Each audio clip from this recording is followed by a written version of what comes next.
Hello, I'm Robert, and I'm going to talk now today. This extraordinary thing that's happening in the United Kingdom, where our entire National Health Service advice for COVID-19, which differs radically from other countries and from the WHO, is based on a fictional disease, not the real thing.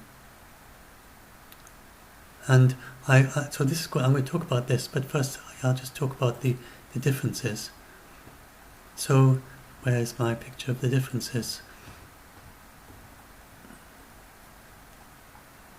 There we are.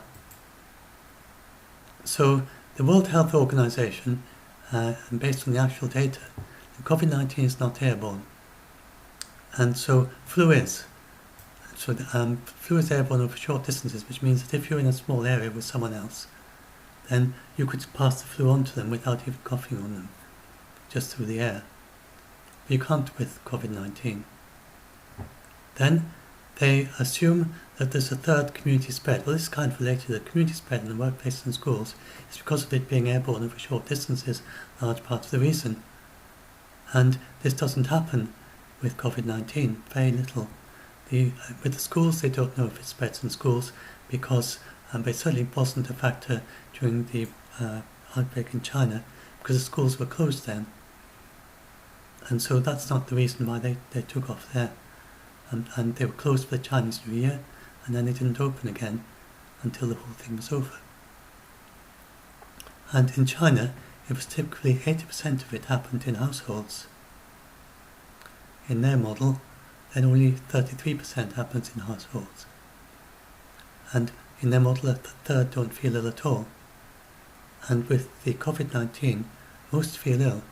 Now, you do have asymptomatic spread, but eventually you get ill.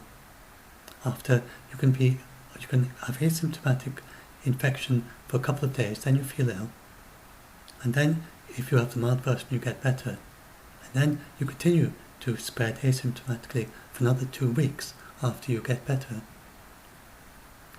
And so, if you take, say, 2 weeks to get better, which is kind of typical for the mild version, some do it in a week or less, then that means you're infectious from 2 days before you start your symptoms until 4 weeks afterwards. So it's infectious for a very long period. And if you get the worst version, you're infectious for even longer. But that is a very, very different disease. Whereas with flu, your most infection is from 12 hours before through to about 7 days after the symptoms. And the United Kingdom advice is based on this fictional disease. The actual recommendations they're giving to all of us, like you may know if you're in the United Kingdom, they said if you're on your own and you get sick with you're living by yourself, you get sick with what you think might be COVID-19. They say just to isolate yourself for 7 days, then you're fine, and then you can go around in the community. For COVID-19, that's just the start of your infectious period. You've got probably another 3 weeks, maybe more. 3 weeks for the mild version, typically, after the end of that first week. So it's really doing very little, but the worst of it is that they are assuming that most of what's going on is community spread and spreading in workplaces and schools, and only a third is in households. They also assume, because they think it's airborne, that because it's all based on hypothetical disease, they're not even looking at COVID-19. They look at the hypothetical disease, and in their models, they've got this airborne disease. And then because in their model, which they're looking at, then it's airborne, then they assume that in a household, that you're going to quickly infect everyone. So they have this idea that it doesn't matter if you're in the same household as someone with COVID-19, you're going to get it anyway, before you can even detect it.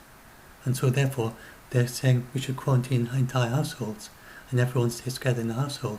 And they've just done a very big, severe lockdown of the entire United Kingdom, and I am not permitted to go out of my house anymore, except once a day for exercise, and very occasionally so I could still go for a walk once a day. I'm not sure if I'm allowed to go outside then.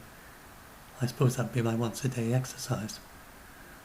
and then to go into the shops. But I couldn't go out into a day of siding, and maybe they count that as work, I don't know. But although it's not a job, it's a job.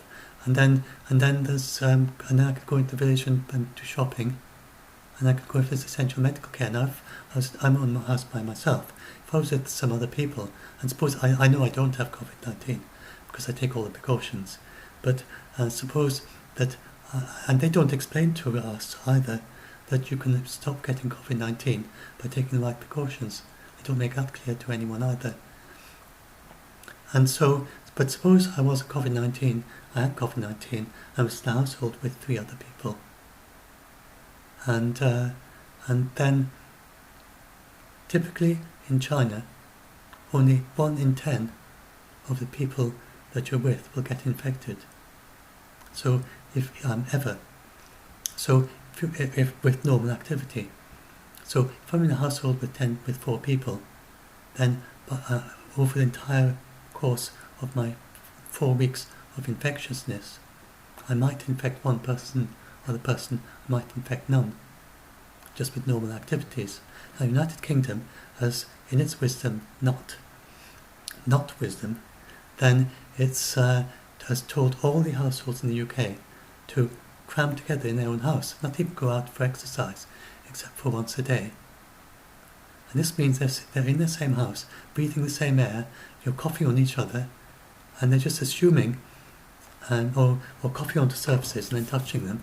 They haven't given them the advice to isolate, because as far as they know, these people have just got coughs, and most of these people that are doing this isolation just have cough, the flu, or a cold. And what they should be doing, according to WHO and other countries that have done this successfully, they should be going after the few thousand people. With their advice, it's probably increased quite a lot. Maybe 10,000 people by now, who knows? But because they're not even testing, so they don't know how many mild cases there are. It's because they're not testing them anymore. If I get a cough and a fever, I know I haven't got COVID-19, but just suppose I didn't have that knowledge, and I got a cough and a fever, and then I start thinking, oh, maybe I got COVID-19. I bang up, I'm not allowed to ring them up. I'm not allowed to get a test. And that is very stupid as well, because with COVID-19, then early treatment can help stop you progressing to the more severe version. And they're not doing that. And they're just not paying any attention to the lessons that have been learned in the other countries. They're having to learn from themselves from scratch. And if I get even slightly breathless if I have COVID-19, I should be going off to the hospital, to a proper hospital where I'm isolated from other patients. And so, I mean, it's absolutely awful. It's just so bad, I can hardly believe it. And I think that historians of science are going to be looking at this event for decades and centuries into the future to try and figure out how it happened. It's an extraordinary event in the history of science. And so now we've got all these people in these households, and they're normally, if I'm a household of 4 and there are 3 others here, then normally if I had COVID-19, I would infect maybe 1 or maybe none. But now we're all going to be stuck together in our 4 for 2 weeks before we can leave. And at the end of the 2 weeks, suppose I've infected another person, they get COVID-19. The rest of us can all go off. And the assumption of the government, which is totally false, is that by the end of 2 weeks we've all infected each other. And the others, if they're not showing symptoms, are asymptomatic cases. But that's not the case in COVID-19 at all. So the other person stays at home for another 7 days possibly with their COVID-19, assuming there was COVID-19. So I infected one other person towards the very end. They got to stay at home, and then they're still infecting us because there's no isolation going on. And then at the end of their 7 days, they go off, and they have their 3 weeks, and I have my extra 2 weeks on top of the 2 weeks I had at home in absolute optimal conditions to try and infect someone else. Not intentionally, but that's the effect it's having. So this advice, and so now the government has gone one step further, and they have said, but these people will still be going off to work, and they'll still be touching surfaces, at work. They'll be keeping a physical distance, because that's good for flu, but they haven't said, and then they haven't really stressed the extreme importance of washing your hands. I mean, they should be doing it all the time, like the clump click advertisement, so it's just automatic that everyone, all the time, they wash their hands before they touch their face. They don't touch their face, especially not their eyes, nose or mouth. This should be in all the ads, everywhere, all the time. People just should not be touching their eyes, nose and mouth in public places. Or if they have to, wash their hands first. And that's absolutely top priority.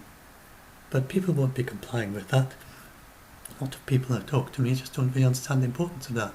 They don't understand that saves lives. Not just yours, but other people's as well. And so, I mean, just so bonkers. And so I expect this advice to increase the number of, it's optimal for increasing the number of COVID-19 patients in the United Kingdom, I think.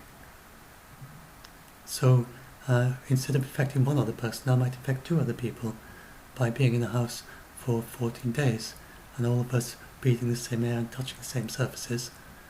And they have some advice, but it's not that you're supposed to keep away from anyone who's got a cold and a cough. But people aren't going to be paying much attention to that because they know that most of them are just colds and coughs. And then the other really bad thing about this is they're not protecting doctors or nurses. Just doing nothing about it. I mean, they have just... So remember that the doctors and nurses are following the same advice. So if a doctor gets this, gets a disease, gets a flu or cough, they want to stay at home for 7 days, then they go back to work. And they've got 3 more weeks of infecting everyone in their work. The other people in their hospital and their patients. If they're with their family, then they spend more time at home, and then after 2 weeks, they've got another 2 weeks infecting people at work. And if someone else in the same family as a doctor gets sick, then the doctor has to stay at home with the sick person who's probably got COVID-19 for 2 weeks. And then they can go back to work, and they've increased their chance of getting COVID-19 from their relative. And then they go back to work and they've got 2 weeks of infecting people. And then again, because our government is not testing anyone anyone with mild cases, and then telling them after 7 days you're fine, then suppose I've done this, I just followed the advice of the government, and I've been for 7 days, and I'm just by myself, and I just had 7 days with a cough, a bit of a cold, a bit of a flu I thought it was, and then a bit of a flu in there, and then it got over it after 7 days, and then I break an ankle or something, and, or if I have a heart attack, or I'm a woman and I'm pregnant, and it's my time to go in for the pregnancy, then I will just go in and I won't say that I think I might have COVID-19, because according to the government instructions I don't. So then these patients will be going in and infecting the doctors, and then the patients will be infecting other patients. And then, of course, it's going to spread around in the hospitals, and then go from the hospitals back into the community again. And people just are always going back and forth, especially elder people, and then some of these people will be going from a care home to a hospital, get infected in the hospital, go back to the care home, infect the other people in the care homes. And John Ashcroft, he said that he seemed to have inside knowledge. He think that the government had got figures saying that if one person is infected in an elderly person's care home, then 30% will die. I believe those figures, whether or not the government did in fact produce those, that in a care home with 100 people, 30 will die of this. Because if they're very elderly, and then they've also got things like diabetes and things that will increase your risk, then it's not unbelievable. It's well possible that 20 out of them die. I mean, just so awful. And then so I'm sharing this not to make you all feel gloomy. I'm sharing this to say, please spread the word. Tell people what we've got to do. We've got to get this. We just got wall to wall. The health minister, whatever it is, telling us all what to do. Boris Johnson telling us all like children, this is what you've got to do. You've got to, and now he's saying we've got to get all the police out, like sort of, the teachers at school kind of keeping everyone in line. And the police are going to have, if I'm on an island, and I've never even seen our policeman. I mean, very unlikely that the policeman is going to do anything, if I go out and go do a day of cycling or something. But if I was in a city, I spend most of my time at home, so I'm probably not going to have the time. I could do my short exercise anyway. But there's people actually enforcing all this on us, and we're not having a proper scientific dialogue. Nobody is mentioning that this is totally different. Nobody's mentioned, as far as I can tell, on television. I am not watching the daily bulletins because they're just nonsense. So I don't know. Maybe I watched a little bit of one of them, sort of thing, and I read the summaries afterwards. But there's nothing. I watched the WHO. If I got an hour to spare in the day, I watched the WHO bulletin, and that's how I'm keeping up with COVID-19. And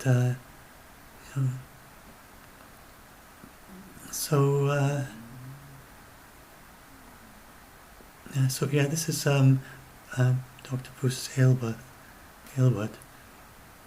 He talks here about the real issues of the health system. He said if your health system goes down, you can't run your response. The early days of Ebola in West Africa, it's one of the big challenges. It's a common thing when emergencies nobody knows about it enters to the healthcare system. So although we do know a lot about this disease, our government doesn't. So it's a very similar situation, because they don't know anything about it because they're not listening to anyone else. Then it's going to enter to our healthcare system, and that's where the virus is going to enter often, because they come in looking for care, and all of a sudden, boom, it blows up. That's going to happen in the United Kingdom. Most healthcare workers got infected in the community. Remember I told about how a doctor is being kept at home because someone in his family got COVID-19, and he's being quarantined and kept closely in the same house with them for 2 weeks. Optimal conditions to be infected by them. And then he's been infected in the community, he goes back to work. In Wuhan, this was one of the main ways that the COVID-19 got into the healthcare system. And he said, first making sure you have your COVID facilities safe, so you have them separate. And then you had your COVID hospital. In China, they had a separate COVID hospital and a separate regular hospital in order to keep things totally separate. And with the COVID, and then I say, you're pregnant, if you don't feel great, you go to the regular care hospital, and a lot of the problems in China, and they were very top priority to deal with this. Now, this is definitely going to happen in the United Kingdom, absolutely certain. It happened in Wuhan, how can it not happen here? So our government is going to discover, maybe sometime this week, maybe the next week, we're going to start getting them discovering. I know they're rolling out testing in the hospitals. When they do that, they're bound to discover that these outbreaks have already started. And then they're going to have a big scramble to try and deal with that. And then they're going to have to investigate how these outbreaks got into the hospital, and then they're going to discover eventually that it's because there's absolutely appallingly bad advice.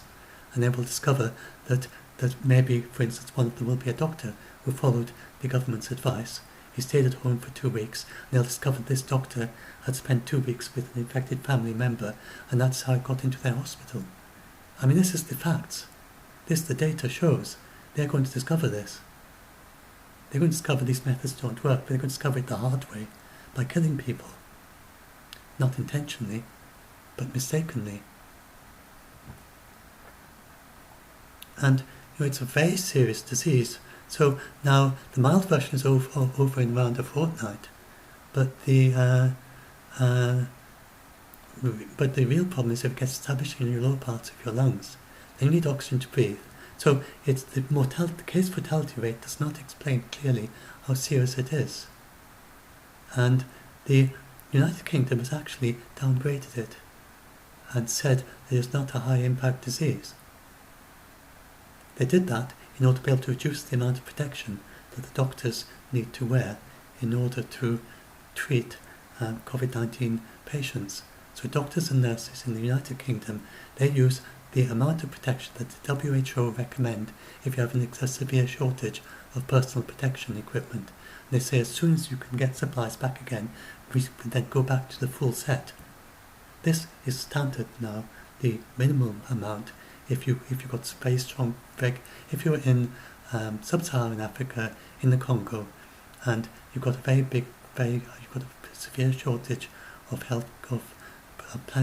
personal protection equipment, you will be using the same personal protection equipment as they are using in the United Kingdom right now to treat COVID-19 patients. It's absolutely wrong, totally wrong.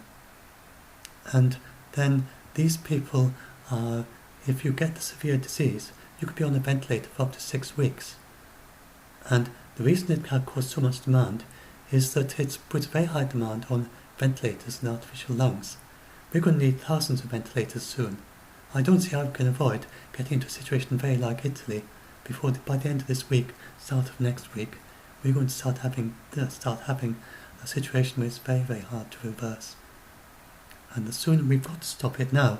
And what Boris Johnson has just announced is not going to stop it, it's going to make it worse. And we've absolutely got to get this talked about. Please share this in my articles and get people talking about it, and ask scientific friends, ask healthcare experts, get them to talk about it. I've always asked if anyone spots any mistakes in my articles to say so. Nobody has seen any mistake in what I've said.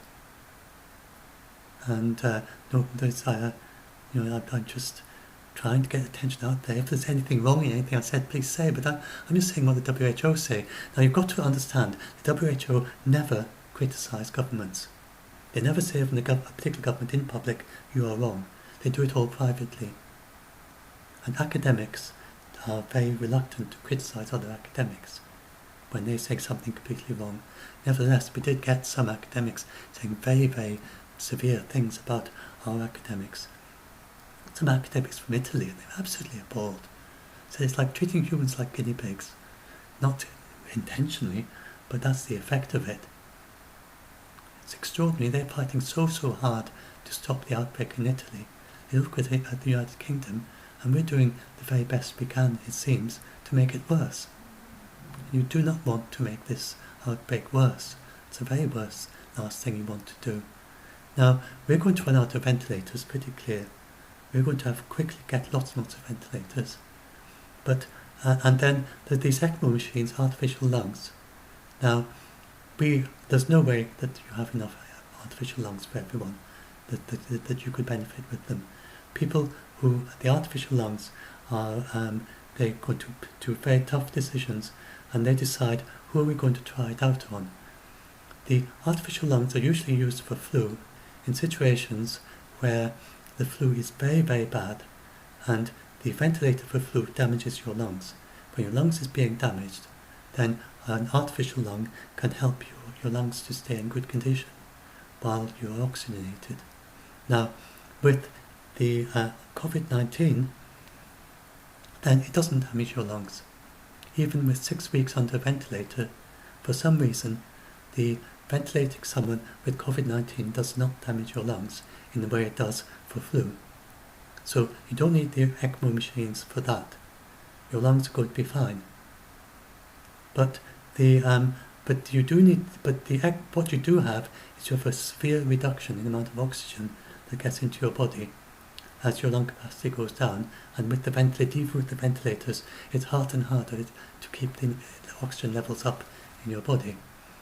And so when that starts happening, then you have this really difficult question: who is going to benefit most from the artificial lungs? Is it the young, healthy person who has got a much better chance of surviving in the end, but still has a risk of dying? Or is it the elderly person who has not got a very good chance of dying, but maybe if you gave them oxygen, that is exactly what is needed to help them? We don't have the data yet to make that decision. I listened to a podcast, very recent podcast, by an expert who runs these ECMO machines, and a doctor, or I can't remember, medical expert who is involved in the ECMO machines in the United States, and saying that They just don't know the answer as to who will benefit most from these machines. But we don't have enough of them, and they're very, very few. They're very, very rare. I think there are 30 in the United Kingdom, something like that, these ECMO machines. So they will have to decide who, and then we'll be getting some more. They will say who will benefit from these 30 artificial lungs.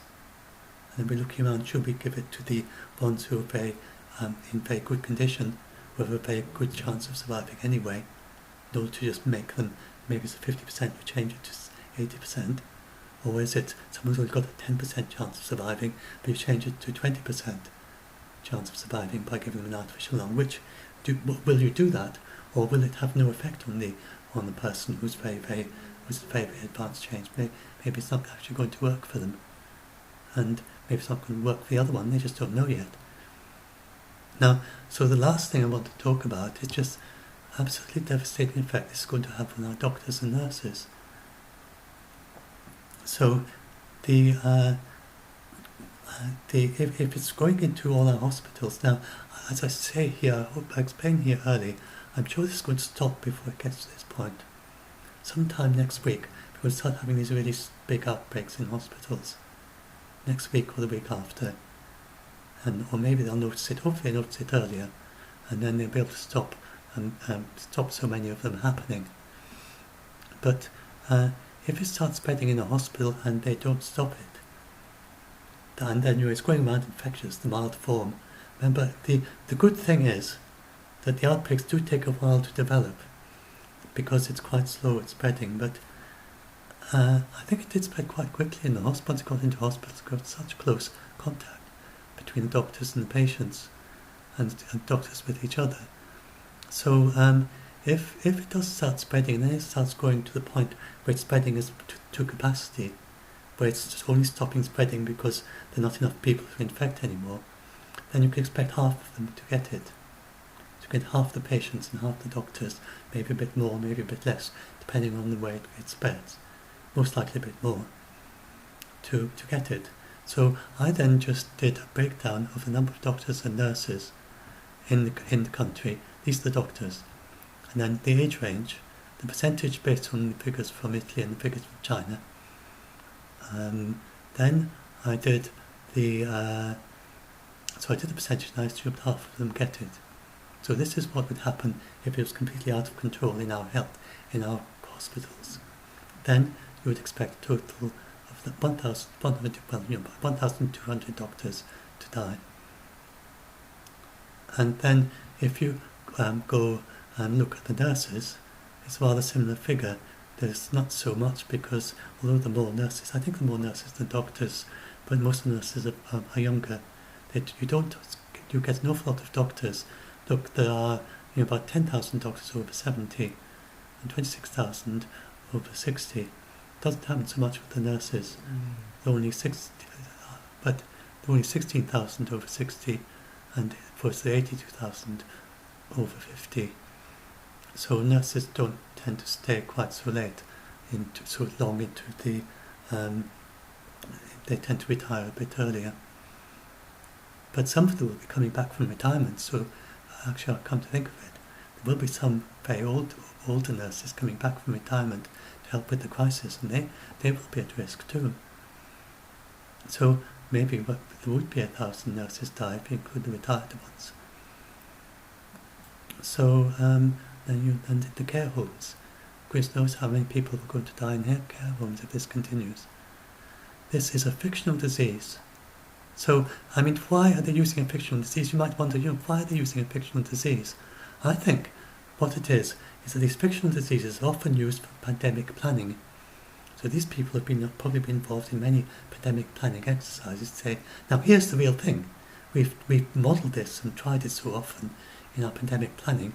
Now it's our chance to use it. These are all the methods we worked out would work. And then we tweak the parameters to make it fit it as best we can, and then we go straight into our pandemic planning.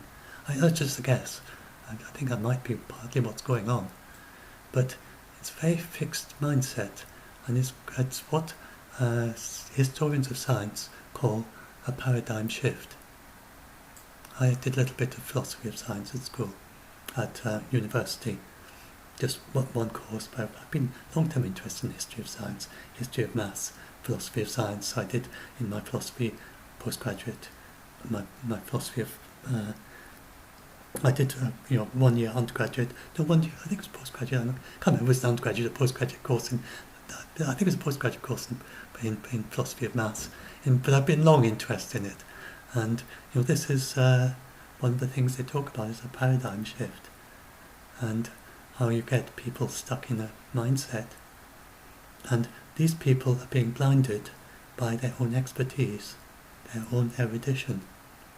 They know absolutely everything about fictional pandemics and about flu epidemics. And then they're faced with this that doesn't fit their mindset. And so in my longer article, I gave this example of people who are learning about fractions. Historically, it took absolute ages, it took centuries and centuries and centuries for the very best mathematicians in the entire world to think of the idea of a fraction, back in Sumerian times. If you put Albert Einstein into Sumerian civilization, the same genes, obviously not the same upbringing, but the same genes, into Sumerian civilization, he would not, you can be pretty certain, he would not think of the idea of a fraction. It doesn't matter how bright they were, the brightest people in Sumerian civilization were not able to think of the idea of a fraction. The reason was their notation. So it's a very similar idea to this, Their kind of mathematical papers. It's a much more complicated notation, but they have their notations all about flus.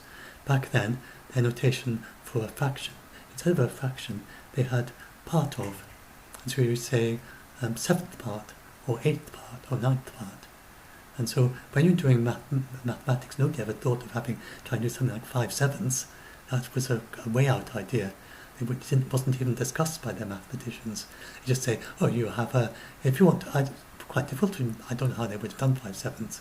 They would have probably done 5/7 as 10/14. They would have done 5/7 as, I don't know, you can express every number as you in this way, every fraction in this way, but it gets more and more complicated. Something like 5/7 requires quite a few things added together to get to it. 3/4 is easy, so you would have a half and 1/4, then that gives you 3/4. 5/8 is a half and an eighth. So they've just they all did all their maths like that. And 5/7 would be 3 or 4 of those numbers added together in order to get 5/7. And then imagine how complicated it is adding 2 fractions together. You've got to convert between different chains of these so-called unit fractions, the part of things. And yet for centuries, if you went to school in ancient Sumeria, you would have been sitting doing a little, part of 7, part of 3, part of 5, part of 2, add part of 2 to part of 5, and there would be little calculations, long complicated calculations with your stylus in the clay, using parts of, 7th part, 6th part. A teacher added a half, a 2nd part and a 4th part, what do I do next? Teacher added a 5th part to a 6th part, but I don't know how you deal with the 7th part. And that would be how your mathematical lessons would be going if you were in ancient Sumeria. And nobody thought to say, well, actually, we could make this all much simpler by talking about 5/7 and 3/4. Isn't that a simpler way of working with it all? They just didn't think of it. So I think this is a similar idea. It's a paradigm shift. They just haven't thought of the possibility of a disease like this. And Bruce Aylward, he talked about that. Bruce Aylward talked, so I'm going to give another longer video soon. But anyway, Bruce Aylward, he talked about how for him it was really quite extraordinary to see what the Chinese had done, because the received wisdom in his field of epidemiology was that it's impossible to do what the Chinese did. And he had to revise lots of his ideas in order to just even understand what they were doing and take it on board. And this is a very distinguished person who led eradication of polio for a whole number of years. If he finds it challenging, it's no surprise that these other people are also very distinguished. I'm sure Dr. Whitty is a distinguished, erudite person in his own field, and I don't think any of this is politically driven. I think this is just a paradigm shift. And the blinkered thinking that is natural to human beings in when we just are like that. We just tend to have blinkers on all the time. All the time we have little blinkers. And we just don't see things. There's certain things we don't see. And it's quite a good idea from time to time to try and think, what blinkers am I wearing just now? What am I missing? What am I not seeing? And it's really, really hard to see things that you can't see. So this is basically what is going on here. And so Bruce Aylward, now Dr. Tedros, he presumed in this particular area, Dr. Tedros, right from the beginning, long before Bruce Aylward, he was saying we have to do this contact tracing and everything like the Chinese are doing. So he saw it really early on. I'm very impressed by Dr. Tedros, and they are as well. They talk a bit about certain ones. I was just saying he seems to have a remarkable intuition for these things. I've heard one of them say, I can't remember where it was, maybe one of the press conferences or something, saying maybe it was Bruce Aylward, I don't know. Sorry, I can't remember that side, where that's from, but they, right from the beginning, you could see that the Chinese had done it. Now, of course, the Chinese, even more so, they made a huge jump in thinking there. So, some Chinese person, very early on, so really, they are the ones to be credited most of all. Someone in China, very early on in the epidemic, said, look, let's try this. Nobody's ever tried this before. But look, we've got a very strange thing here. Everything is being done via contacts. All these people that we're treating, they all know each other. We can lever this. And then they just, because the Chinese have this kind of rather, top-down approach, then somehow someone got the right ears on the right person. And they just decided to yes, this is right. Someone with some wisdom in China looked at the data, looked at the suggestion, said, right, that's right, okay, that's correct, we'll go for it. And then they rolled out the entire machinery, all of government, in order to, and they've had these thousands and thousands, they're tracing hundreds of thousands of people, contacts at the height of it. So really, I think if COVID-19 had started anywhere else except in China, there might have been some experts who were saying, we should try this, but they wouldn't have been listened to. So I think we really should credit the Chinese most of all. And I have lots of things, I do not. I'm not saying that the Chinese is a good. There's an awful lot you can say against their system, but give credit where credit is due. Not the human rights. I'm not going to talk about all that stuff just now. Give credit where credit is due. There's something absolutely brilliant happened in China, a paradigm shift in epidemiology. Some genius, I don't think anyone has even named where this policy came from originally. Some genius has decided or groups of geniuses in China have completely changed the way that you can deal with these kinds of diseases. It won't work for SARS necessarily. It may be just this very special disease, maybe a few other diseases. It works for Ebola. So this sort of thing is going on all the time in Ebola. That's a rather strange thing. Dr. Whitty is involved in using this very approach, or he's studied it anyway, for Ebola. He's written a paper on Ebola, where contact tracing and isolation is absolute key for it. So, but because this is a respiratory disease, and this idea that respiratory diseases can't be contained, then he's just not seeing it. He's just not seeing that it's possible. And Dr. Bruce Aylward was the same until the evidence was absolutely so clear that he couldn't deny it. So anyway, so I hope I'm being very careful here. Please, don't start having hate mail for Dr. Whitty for this. He can't help it. He's doing his very, very best. And or for Boris Johnson either. He can't help it. You expect a Prime Minister to rely on their chief medical officer.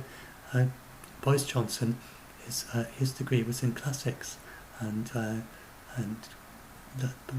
think I can't remember various classic things that I don't even know about. So he's very expert in that sort of thing, in ancient literature and stuff like that. this is way out of his knowledge zone. So of course he's not going to be evaluating this himself independently. He is just taking the advice of his chief medical officer, and his chief medical officer is just not listening to anyone else because he's not listening to the WHO because it doesn't fit his paradigm. So he's just discarding all that data. And so time after time they are saying, this is going to resurge again in China, and it isn't. And time after time their model is not, what's happening is not fitting their model. Anyway, I better stop now. I've said too much. I'll give another talk some other time. So I'd better do a short version of this. I'll upload this. If you join our group, Facebook Debunked, we do have people who are scared of many things. We welcome debunkers. We welcome people who are good at reassuring other people and helping other people. And anyone who's good at fact-checking and also presenting things clearly in ordinary language and so on, very welcome to our group. Do please read the rules at the head of the group.